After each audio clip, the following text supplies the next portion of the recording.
Allez, bonjour. Aujourd'hui, on va parler de quelque chose de précieux, la voix des clients. Comment on fait pour transformer ce qui ressemble souvent à un bruit de fond, un flot un peu chaotique de commentaires, en une véritable stratégie de croissance? En gros, comment on trouve de l'or dans toutes ces données? Et pour bien commencer, regardez ce chiffre, 91%. C'est énorme. C'est la proportion de clients qui, s'ils sont mécontents, vont tout simplement partir. Sans rien dire, sans se plaindre. C'est une majorité silencieuse gigantesque. Et tout leur retour, eh bien, ils sont perdus pour toujours. Ça nous amène à cette citation qui est juste parfaite pour le sujet du jour.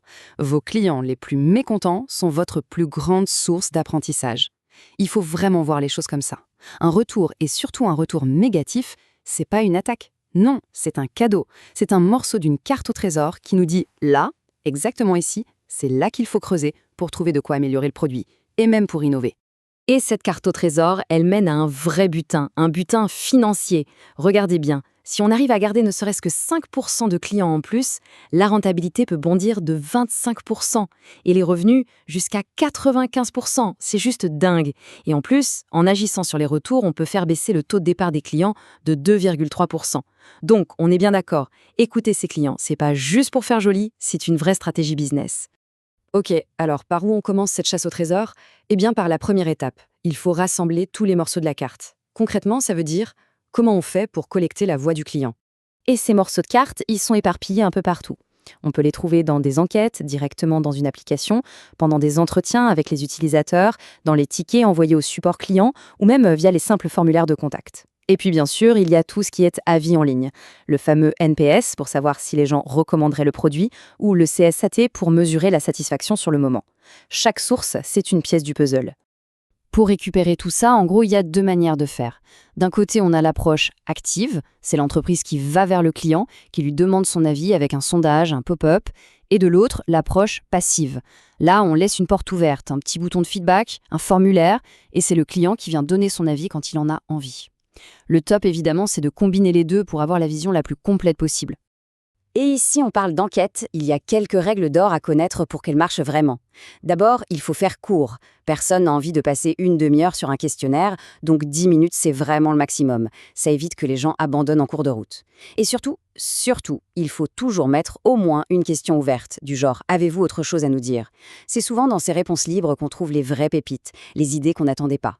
Bon, on a collecté tous nos morceaux de cartes. Super. Mais maintenant, on se retrouve avec des centaines, voire des milliers de commentaires.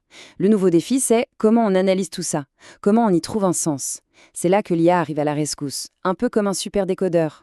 Parce que, soyons honnêtes, avant l'IA, c'était un cauchemar. Il fallait tout lire à la main, un par un, c'était lent, fastidieux, et puis on avait nos propres biais qui pouvaient fausser l'analyse. Aujourd'hui, avec l'IA, c'est une autre histoire. C'est rapide, c'est automatisé et c'est basé sur les données brutes. Ça change tout en termes de vitesse et d'objectivité. Alors, une des magies de l'IA, ça s'appelle l'analyse de sentiments. Le nom peut paraître compliqué, mais l'idée est simple. L'IA va lire chaque commentaire et déterminer l'émotion qui s'en dégage. Est-ce que la personne est contente, en colère, frustrée? Et l'énorme avantage, c'est qu'elle peut faire ça à une échelle immense, sur des milliers de textes en un clin d'œil.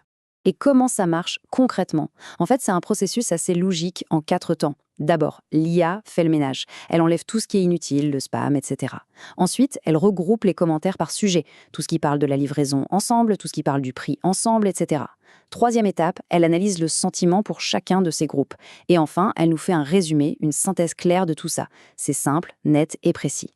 Prenons un exemple pour que ce soit bien concret. Kenkoti, c'est une entreprise qui a utilisé l'IA pour passer au crible tous ses avis clients. Et qu'est-ce qu'elle a découvert?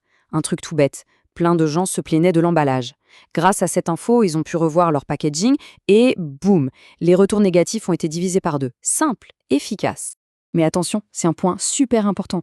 L'IA, c'est pas de la magie et surtout, ça ne remplace pas l'humain. Le fondateur de Kenkoti le dit très bien lui-même. Pour comprendre la nuance, le contexte, le pourquoi derrière un commentaire, on a encore besoin de l'intelligence humaine. L'IA, c'est un outil surpuissant, un accélérateur, mais c'est l'humain qui garde le volant. Ok, donc on a notre carte à les déchiffrer grâce à l'IA, c'est bien beau, mais une carte ne sert à rien si on reste sur son canapé. Maintenant, il faut se mettre en route, il faut suivre le chemin. Alors comment on passe de l'analyse à l'action? Le problème, c'est qu'on a souvent des dizaines d'idées d'amélioration. On ne peut pas tout faire en même temps. Il faut donc choisir, prioriser. Et pour ça, il existe des méthodes comme RICE. C'est un cadre super pratique pour prendre des décisions objectives. On regarde chaque idée et on se pose 4 questions. Combien de personnes ça va toucher? Quel sera l'impact pour elles? Est-ce qu'on est sûr de nos estimations? Et enfin, quel effort ça va demander? Ça aide à y voir beaucoup plus clair. 2 300 000 euros. Alors, d'où vient ce chiffre? C'est ce que Spotify a gagné en 60 jours. Juste 2 mois. Comment? Tout simplement en écoutant les retours sur leur système de vérification d'email. Ils ont vu qu'il y avait un problème, ils l'ont corrigé, et leur taux de rebond a chuté de plus de 12% à seulement 2%. C'est l'exemple parfait qui montre que passer à l'action, ça rapporte, et ça peut rapporter gros. Et ça m'amène à une réflexion très juste de Ben Phillips de Fujitsu. Il dit qu'il ne faut pas se focaliser sur le score. Le score NPS, par exemple, ce n'est pas l'objectif. C'est juste un résultat, un symptôme. Le vrai but, c'est de comprendre ce qui se cache derrière ce score pour changer les comportements et améliorer l'expérience. Le chiffre, c'est juste un thermomètre. On touche à la fin, et c'est peut-être le point le plus important. Tout ce dont on a parlé, ce n'est pas une mission qu'on fait une fois et puis c'est fini. Non, la quête n'est jamais terminée. C'est une boucle, un cycle d'amélioration continue qui ne s'arrête jamais. Et un des secrets de cette boucle, c'est ce qu'on appelle boucler la boucle. C'est tout simple. Ça veut dire revenir vers les clients pour leur dire « on vous a entendu et voilà ce qu'on a fait grâce à vous ». Quand on fait ça, les résultats sont là. Le NPS grimpe, les gens sont plus motivés pour donner de nouveaux feedbacks et moins de clients s'en vont. C'est juste une marque de respect et ça paye. Donc si on devait résumer toute cette aventure en quelques mots, ce serait ça. Collecter, analyser, agir et recommencer. C'est aussi simple que ça. Ce n'est pas une destination à attendre, c'est un voyage perpétuel. Et à chaque tour, le produit s'améliore et la relation avec les clients devient plus forte. Et pour finir, on va se quitter sur une question à méditer. Dans tout ce flot de données qu'on reçoit chaque jour, quelle est cette petite voix, cette idée ou même cette frustration qu'un client essaie de communiquer et qu'on n'entend pas encore? Parce que c'est peut-être là que se cache la clé du prochain grand succès.